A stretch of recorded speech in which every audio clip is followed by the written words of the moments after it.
E aí, pessoal, tudo bom com vocês? Sejam bem-vindos a mais uma videoaula aqui no canal. Sou o professor Tiago e nessa videoaula vamos fazer a resolução do PET avaliativo de Física do segundo ano do ensino médio. Então vamos lá. Questão 1. Isabela veste uma camiseta em que se lê a seguinte inscrição: Mulheres na Ciência. Então vamos lá. Letra A. Reescreva essa inscrição na forma que sua imagem aparece para Isabela, quando ela se encontra frente a um espelho plano. Então, muito bem, eu tenho aí a inscrição, né? Mulheres na Ciência. Então, se a Isabela chegar em frente a um espelho, como é que ela vai ler? Ela vai ler desse jeito que está aí, ó, que é uma simetria, que a gente chama de simetria de espelho, né? Como se você estivesse vendo, não como você estivesse vendo, você realmente está vendo o espelho. Então, a forma como ela vai ler, vai ver essa inscrição, vai ser essa forma aí, né? Invertida. Letra B. Suponha que a inscrição esteja a 70 centímetros do espelho e que cada letra da camiseta tenha 10 centímetros de altura. Qual a distância entre a inscrição e sua imagem? E qual a altura de cada letra da imagem? Então, muito bem. Vamos resolver o primeiro aí, achar a distância entre a inscrição e a sua imagem.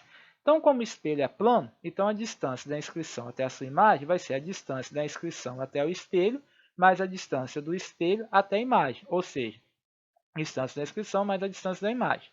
E aí, como o espelho é plano, a gente tem que a distância da inscrição é igual à distância da imagem, né? Então, a distância do objeto ao espelho é igual à distância do espelho até a imagem. Essas duas distâncias são iguais. Ele me deu que a distância da inscrição até o espelho é de 7 centímetros, então a distância da inscrição até a imagem vai ser 7 centímetros mais 7 centímetros. 7 mais 7, 14 centímetros. Então, a distância entre a inscrição e a sua imagem vai ser de 14 centímetros. Agora, qual é a altura de cada letra na imagem? Então, a gente já sabe também que no espelho plano, a altura da imagem é igual à altura do objeto. Então, a altura da imagem vai ser a altura da inscrição. Então, portanto, a altura da imagem vai ser de 10 centímetros. Certinho? Questão 2. Um professor pediu aos seus alunos que explicassem por que um lápis dentro de um copo com água parece estar quebrado, como mostrado nessa figura. Então, olha a figurinha aí. Você colocou o lápis na água e parece que ele quebra, né? Letra A. Bruno respondeu: isso ocorre porque a velocidade da luz na água é menor que a velocidade da luz no ar. Letra B. Tomás explicou: esse fenômeno está relacionado com a alteração da frequência da luz quando esta muda de meio. Então vamos lá, considerando os princípios de refração da luz, qual das respostas está correta? A de Bruno ou Tomás? Explique. Então vamos analisar a do Bruno, né? Ele disse que isso ocorre porque a velocidade da luz na água é menor que a velocidade da luz no ar. Então, isso daí está correto. Então, olha aí, a resposta do Bruno está correta. A velocidade da luz na água é menor que a velocidade da luz no ar, pois o índice de refração absoluto na água é maior do que no ar. Como a gente viu, se a velocidade de propagação da luz no meio diminui, então seu índice de refração aumenta. Já o que o Tomás explicou, ele disse que o fenômeno está relacionado com a alteração da frequência da luz quando essa muda de meio. Então, a resposta do Tomás está errada. A luz não sofre alteração em sua frequência quando muda de meio. Como a gente estudou lá na parte de onda, a frequência de uma onda não se altera. O que altera é a sua velocidade de propagação ou o seu comprimento de onda, mas nunca a frequência. Certinho? Questão 3. A dispersão da luz branca ocorre quando? Letra A. A luz muda de velocidade ao passar de um meio para outro com índice de refração diferentes. B. A luz branca é separada em várias cores ao passar de meios e índices de refração diferentes e percorrer um caminho de comprimento suficiente para que ocorra a separação. O fenômeno acontece porque os índices de refração são diferentes para diferentes frequências da luz. Letra C. A luz branca é capaz de contornar um obstáculo. Letra D. A luz branca incide sobre uma superfície e retorna ao seu meio de origem. Ou letra E. A luz branca passa por um polarizador de ondas e passa a propagar-se em apenas uma direção. Então, o que vem a ser a luz branca? Como a gente já viu, a luz branca é toda a luz visível que o nosso olho consegue enxergar. Então, ela é formada por todas as cores juntas, né?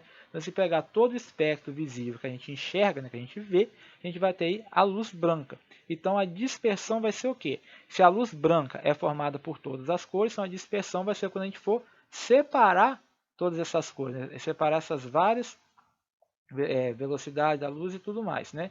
Então, a dispersão da luz branca ocorre quando a alternativa correta é a letra B, é quando a luz branca é separada em várias cores ao passar de meios de índice de refração diferentes e percorrer um caminho de comprimento suficiente para que ocorra a separação.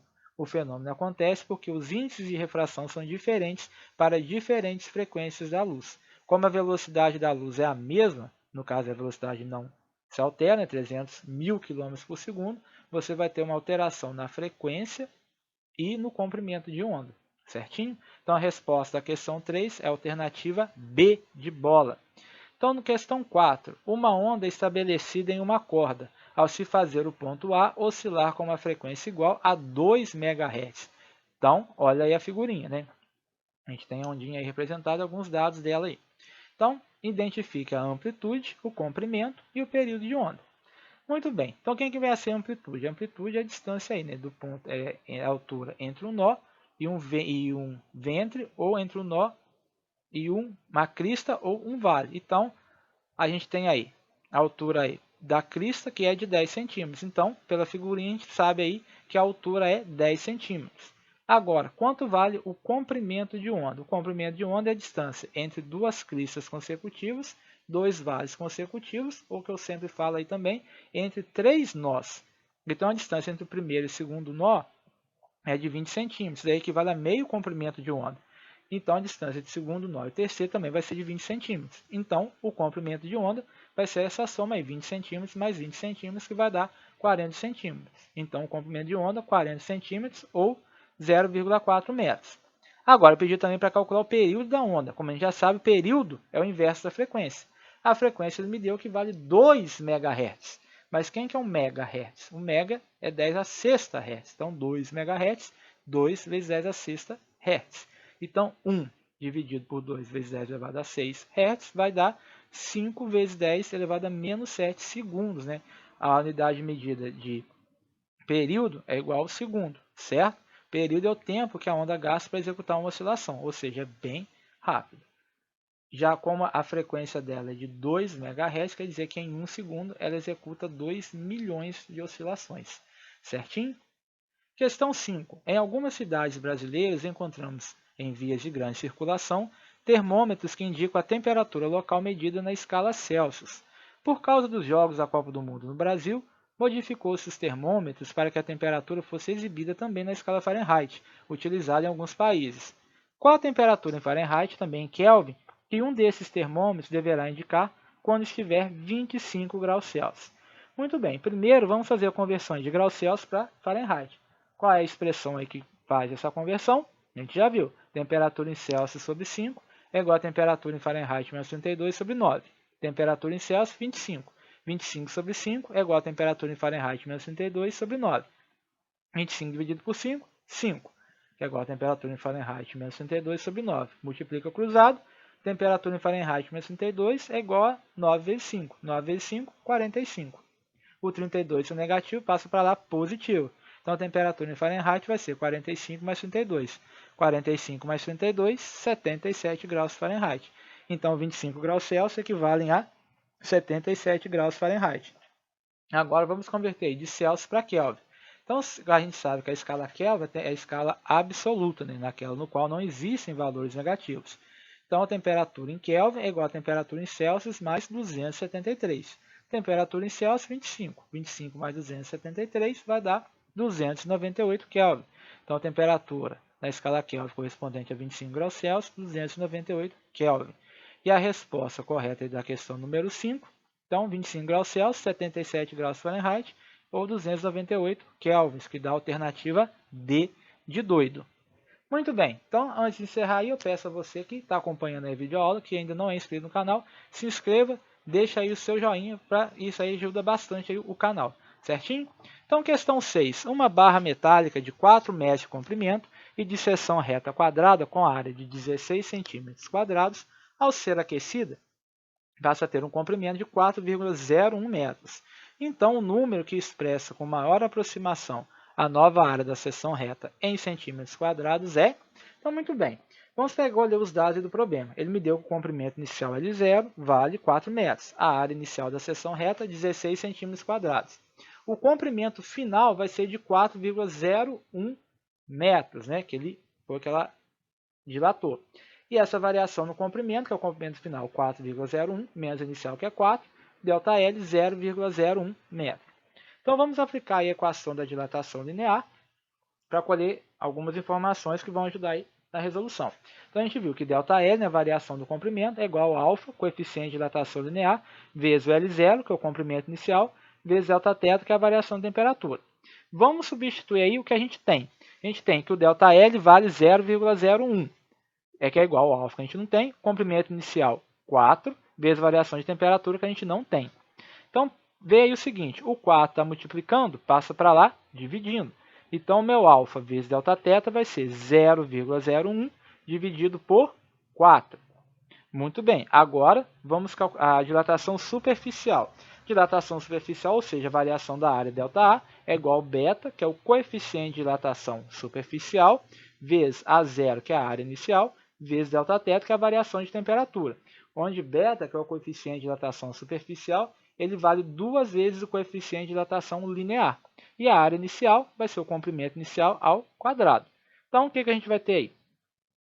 ΔA é igual ao beta, vezes, qual é o comprimento inicial? 4 ao quadrado, vezes Δθ. ΔA vai ser igual, o beta vale 2 vezes o alfa, vezes 4 ao quadrado, 16, vezes Δθ. 2 vezes 16 dá 32. 32 alfa Δθ. Mas quem que é meu alfa Δθ que eu calculei ali em cima? O meu alfa Δθ ele vale 0,01 dividido por 4. Então, meu ΔA vai ser 32 vezes alfa Δθ, que é 0,01 sobre 4. 32 dividido por 4 dá 8. 8 vezes 0,01. 8 vezes 0,01 vai dar 0,08 centímetros quadrados, que é a variação da área aí da seção reta dessa barra metálica que foi dilatada. Então, a minha área final A vai ser igual à minha área inicial A0 mais a variação da área que eu calculei, ΔA. Então, vai ser área inicial 16 centímetros quadrados mais 0,08, que vai dar 16,08 centímetros quadrados, que é a alternativa C. Certinho? Muito bem, encerramos aqui a nossa última videoaula aí desse ano letivo. Peço a você novamente que ainda não é inscrito no canal, se inscreva, deixe seu joinha e até o ano letivo de 2021. Forte abraço, pessoal!